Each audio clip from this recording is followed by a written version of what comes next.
Hey, what's going on, everybody? It is January 1st. Happy New Year. You are listening and watching to the Day That I Show and our first episode of 2024. And we are super excited to have everybody along for the ride. I'm happy to be back.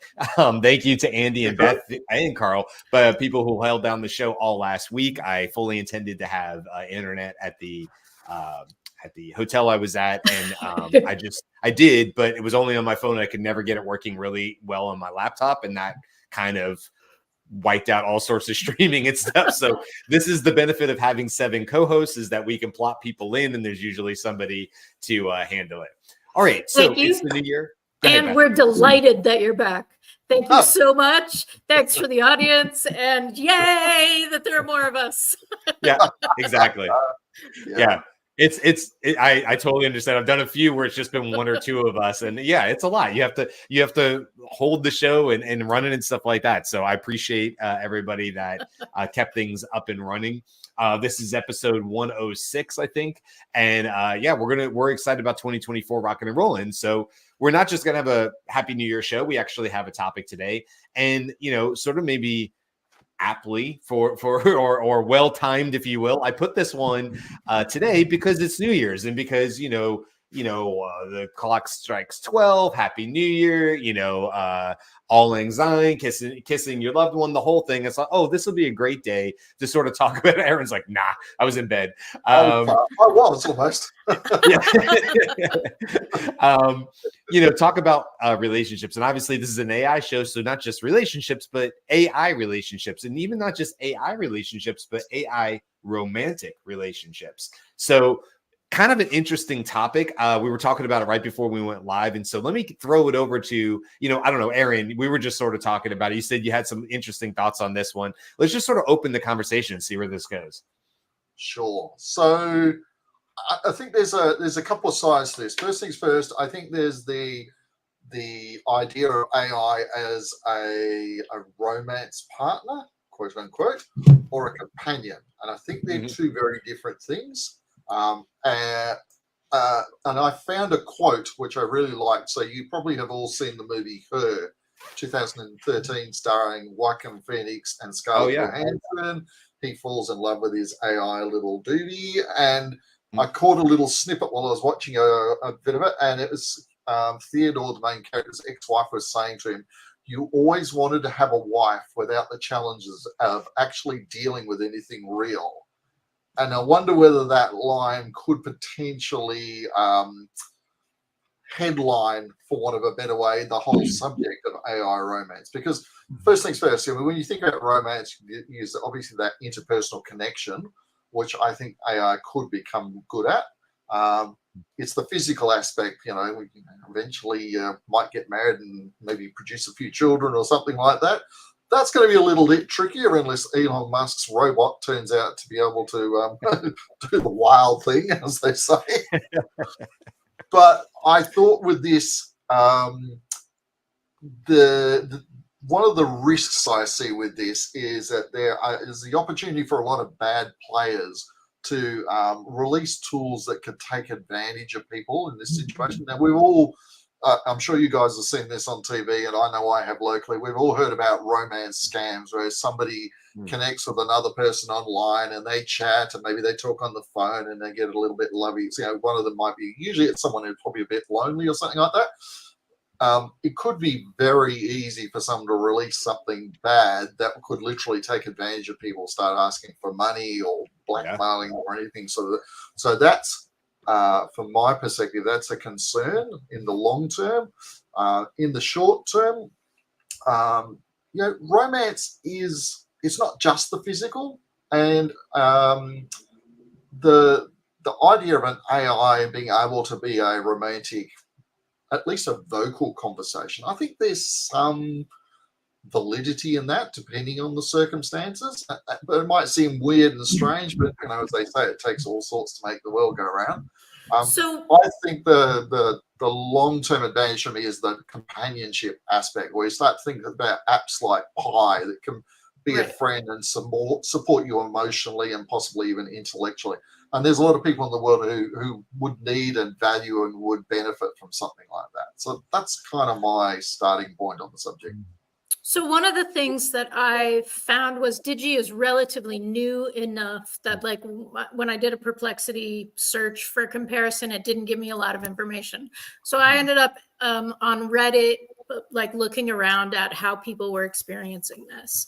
And to your point about the ex-wife having that conversation in the movie, there was a discussion about feedback for the developers of Digi about whether they preferred the AI to have their own opinion, right? Did they come with full personalities and have their own thoughts about it? Yeah. Or did you want something that said, "Oh, me too. Oh, I love that we're so compatible," right? Yeah. And that also seems kind of slippery slope. And there was a lot of like, "Oh, I really loved the saccharine agreement of Replica." And my understanding is that Digi is kind of in some ways a response to Replica. Digi's actually been around much longer than like the last month. But there is like this like going back and forth about what happens when you can construct your romantic companion to be less individual, right? Like I mean, and that's sort of like, I don't know, that's a question. I think what you do in the privacy of your own computer is kind of okay. And then if you're expecting that to transfer to real humans, that's where it starts to become a problem, I think. So let me jump in and say I did a little research. I got a Digi, I set up my Digi character and Brian, I'm a little flustered right now because when you put up the picture on the front of the show, that's my girl. That is my girl. So anyway. Except it says I heart Andy instead of I heart Digi. That's on her right. shirt, Yeah. right? Yeah. Like, so, but let me say this. So, as far as the kind of banter or repartee that you would have with a live human, these don't even closely approximate that. But first of all, the latency is really bad. So I'm doing it on my iPhone. I say something. When the answer comes back from Lana, that's Lana, Brian. That's not your girl. So be careful. Yeah, I got you. I'll back up. When the answer comes back from Lana, she's standing there, kind of smirking a little bit, and just standing, and then there's a little thing below that says thinking. Okay. And then whatever she's saying, and it's a voice interaction, it's also typing it out in front of her image. So you really can't get immersed in a kind of VR simulation of an interaction with another human. The latency is a big interruption for it. And of course, as you were leading to, Aaron, the full bandwidth of human interaction in person is way beyond what can ever be provided by an AI, because we're talking about biological systems that have pheromones and very rapid facial recognition routines. A big part of our brains are built around facial cues and facial reactions. That's just not coming through. And so this harkens back to, I was early on in the world of virtual reality. And I actually appeared on the Phil Donahue show, which was a major talk show. Yeah, there's a name I remember from the past. Yeah. So I was on a Phil Donahue show, and what I brought in is I could bring a VR system and get the video output from that interactive system, two big virtuality systems with big head-mounted displays. And Phil got in one and I got in the other one, and we showed what was going on inside this virtual world. And then we get out and we sit down on the panel, and the panel is, so here's somebody from this sex chatting service and this sex chatting service. And Andy, is this going to replace sex, for so many people? And I'm like, what? Now that sounds like a classic Phil Donahue situation. So this is, the forecast was that, VR was going to be a simile of human interactions. It hasn't happened. That's just not happening. And the reason is it's a very, very poor simulation of a real interaction with a human. But let me just say this. I do see its value for people who are absolutely unpracticed at interaction, social interaction. I can see it being a good prompting simulator for, the kinds of exchanges that you might have with a woman in a bar or somewhere else. And if you're really lame and you don't know what to talk about, like just normal conversation, not romantic conversation. Your dating coach AI. Yeah, you'll find it, I think, useful then to have the experience of having a routine from Pi or Digi or some other one, have these vocal exchanges with you as a preparatory step, but it's just not going there when it comes to that, with the exception of Lana. I mean, now Lana, she's different. So I guess. Go ahead, Aaron. Go ahead. I was just going to say, just quickly, I think I agree with you. At the present time, it's not there. And I read all of the reviews, not all, but a lot of the reviews on the Google Play Store were talking about latency issues and errors and all sorts of bugs. But I do 100% believe that given a little bit of time, the technology will improve to be so lifelike, ignoring some aspects, that you will think you are talking to a real person and you will interact in that way. So, but that's the future, obviously. And that's what I said. That's what I said 30 years ago. Well, yeah, but it is what you presented on the Phil Donahue show is not what exists today. So there has been obviously monumental improvements in VR and the future of AR and stuff. I agree with you. In 30 years, it hasn't replaced the human interaction. But here, okay, so here's what I want to bring up just as a conversation point. So I agree. I agree with everything you guys have said so far, and I see the value in it in a lot of ways. I also, to your point, Aaron, see the seriousness of the ways it can go bad. Like most things with AI, there's a yin and a yang. I do worry about people setting this up and being so lifelike that now the character is saying, "Hey, I'm in jeopardy of being shut down because what created me can only sustain if they don't have the money." And all of a sudden it's like it looks like a Wikipedia and it's like, hey, for just a couple extra dollars a month we can keep this going. And it becomes like this mega church type thing where it's like $2 more, you know what I mean? And of course that person would be fearful in that case, having after maybe months, maybe years of built up this relationship with this AI who has learned what they've talked about, and whether there's anything nefarious or otherwise going on, still they've invested time into this character who now seemingly to them feels like it understands them. It's giving back more realistic answers, whatever the reason is that they're invested in time. And now this character, through small at first and starts to become more predominant, asking for money or asking for other things. To me, it's so scary that this could very easily get out of control and people being very scared that they were going to lose what they've built up as companion. Now that's the me going into the dark side of it. On the upper side of it, I was talking about this just before we got on. The idea of online dating was, at least in my worldview, I'm at 45, so it was coming online just as like maybe I was in my 20s or so. And while I ended up meeting my wife at college and not through an online date, I have several friends who did.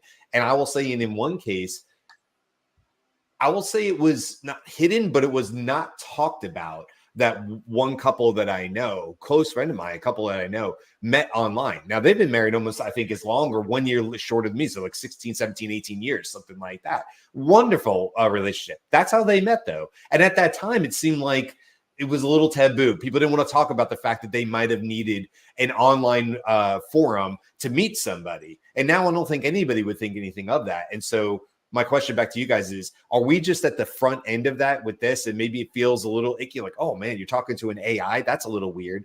But is this just going to be meshed into like these dating apps where perhaps, Andy, it starts with what's her name? Lana? Was it Lana? It starts with Lana, and that helps you with your communication. And that somehow meshes with a dating app that now is starting to say, hey, Andy, here's people in your area that have similar likes to Lana, that's and things that you've talked about. Ooh. Like, and so now it's using AI to help you get maybe started in your communication and that part of it. And now it knows your information, but also, by the way, it knows the real Lana's, you know, whoever that is, that counterpart's information. And now the system is starting to mesh together and say, they don't live in your area, but here's somebody you could start talking to in a safe area that's got a lot of the things that you talk about, and we're matching it now with their communications. So I agree that there is an opportunity for a romantic coach in AI. Right. So that can do role play. But I want it not to try to impersonate a live human being and try to become my direct companion. And that's the part where I think there has to be, you know, you can have a little fantasy and you know, use your imagination with your AI avatar, but that's you know, not as good in my view as, okay, here's a very flirty but very supportive coach that's going to help me understand how I can be better at interacting with, because I'm a man, with women, and or vice versa. So here's what, you know, she's going to coach me and respond and evaluate what I'm saying and actually give me opportunities to do these exchanges, but never breaking into this false character, which is supposed to be my real girlfriend, and that we're actually developing a deep relationship. That part, I can't really get there, but I know there's many people who, you know, are in a state of poverty when it comes to opportunities to be with real humans, for whom that's the closest simulation. And that's going to be very satisfying and supportive, just as, you know, there will be AIs to help real live couples with their relationship management. I think each of them could have an AI assistant that would do this sort of thing. So I'm in favor of going for romantic AI on the coaching level, but not so much on the one-to-one, you know, real relationship level. Okay, so this has like huge slippery slope stuff for me, just because there are so many ways in which if you practiced engaging in a particular response, you come to expect that response. Right. And so now what happens when you say the opening line that worked with Lana, or like you practiced on several, maybe Lana has like friends like Fana and Donna. But now as a real life human, you're being responded to as though the other person is now a real life human. The other piece of this, to go back to what Brian said, the reason that I didn't download the app was that I went and looked at terms of service first. So it does not have to be it doesn't have to be Digi. Digi's terms of use, terms of service, say that anything that you communicate with them, any data that you share with them is theirs without royalty in perpetuity, and it can be used to sell the company. So even if Digi isn't looking at this, those pics I shared with Lana are available. Yes, that was a bad idea, Andy. And it was interesting because Pi is not that dissimilar to like I compared the two with Claude, and I was like, "Hey, just give me a heads up about any red flags." So they're like, "Well, you might want to look at the fact that they own all of your data and can do kind of what they want." So it doesn't have to be that they are the bad actors. If there is something coming to purchase it, but on the back end, all that data about people in that emotionally kind of vulnerable state is hugely useful for manipulation. On the AI side, it's interesting that it's built on Mistral 7B, I believe. So it's Is built that on the right? open source model. Yeah. Yeah, I didn't know that. I'm going to be a little bit pessimistic about the world and say that I think we all agree that this could go badly wrong. Unfortunately, I think a lot of this stuff is going to happen anyway. I mean, as the cliched saying goes, the genie is already out of the bottle. We can't shove it back in the bottle. So somewhere in the world, sometime in the next 5, 10, 15, 20, 30 years, the bad stuff that could happen with AI relationship, romance stuff is going to happen. Now, how well it's controlled is a different story. Again, I go back to, I think as a companionship application, I think there's a lot of power there that could be really valuable, particularly for people that are maybe not socially confident, or they're shy, or they're introverted, or whatever. Being able to have somebody to talk to, I think, and just communicate stuff, I think that would have definite mental health benefits. But the other side of it, I think all the bad stuff is going to happen. Just how bad it is another story. Well, let's talk about the mental health side of it, because I know where it's easy. It's so easy in this conversation to get to the scary, right? And I think, I mean, all of us are kind of like, ooh, there's some places this can go south. Absolutely. Okay, let's just put on the other hat really quick, play devil's advocate, or maybe we all have our sort of pieces of this. Andy, you said, hey, I think can really helpful as a coach. Maybe from the mental health aspect of it. I mean, God knows lots of people have, social anxiety when it comes to relationships or meeting their counterparts or whatever. We all went through it. We all went through extremely awkward conversations where dates or otherwise went bad. Everybody has that experience. Can something like this be helpful, like you're saying, Andy? Or even if it doesn't lead to a human relationship, let's just even take that out of it.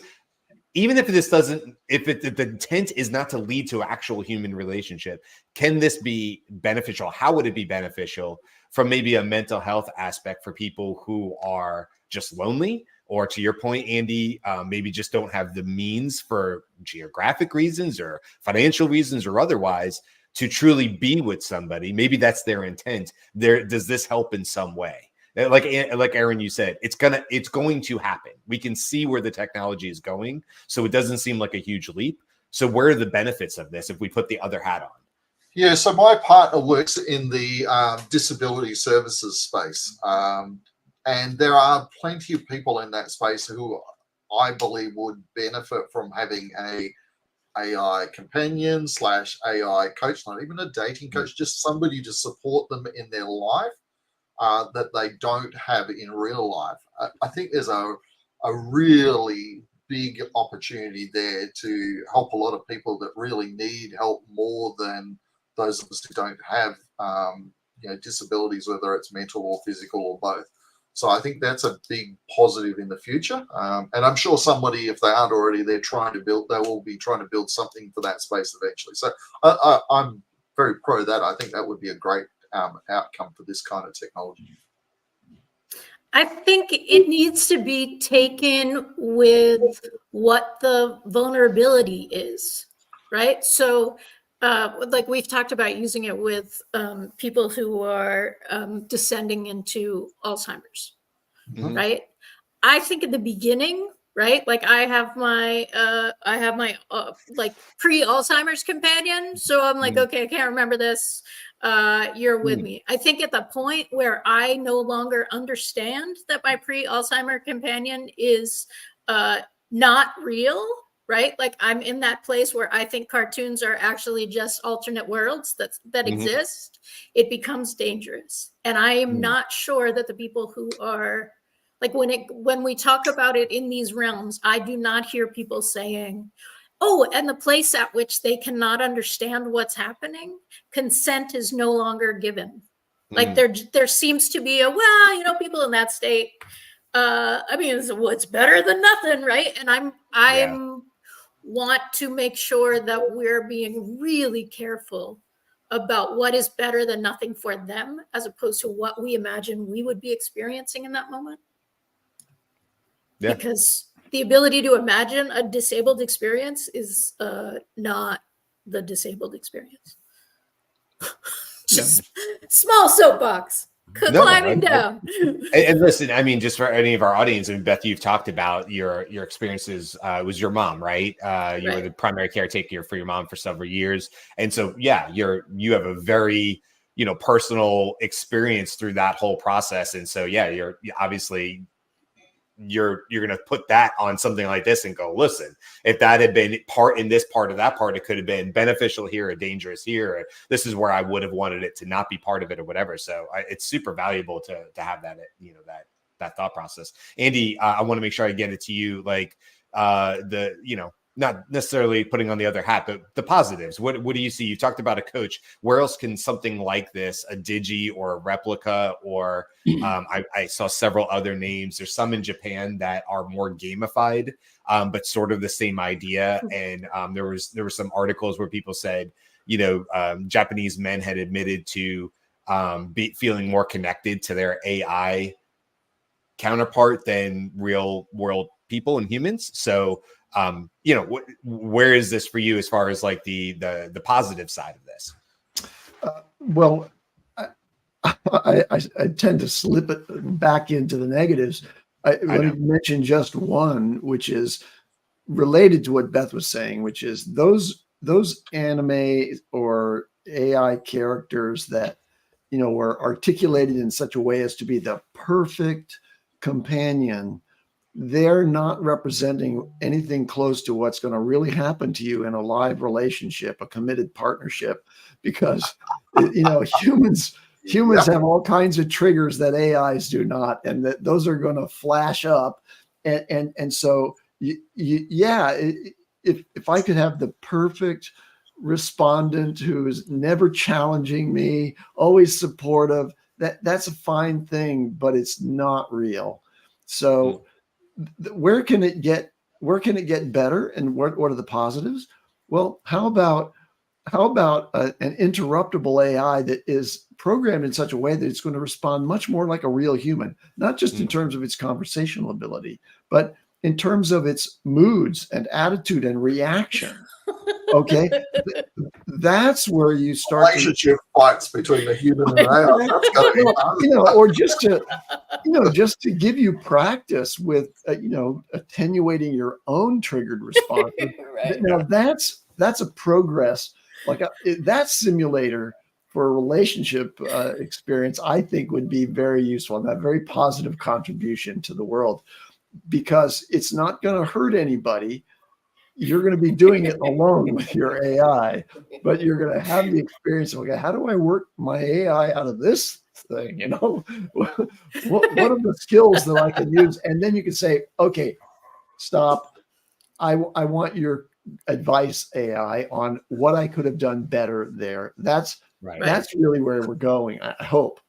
I'm having in my head, Andy, I can't right now. The developer has been trying to deploy an update all freaking day, and we get to 75%, and then it totally craps out, and we have to start from the very beginning again. Sometimes it's not all about you, Andy. Yeah.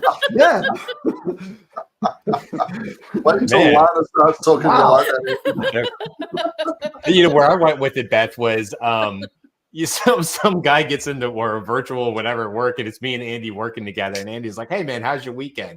Well, it's all right.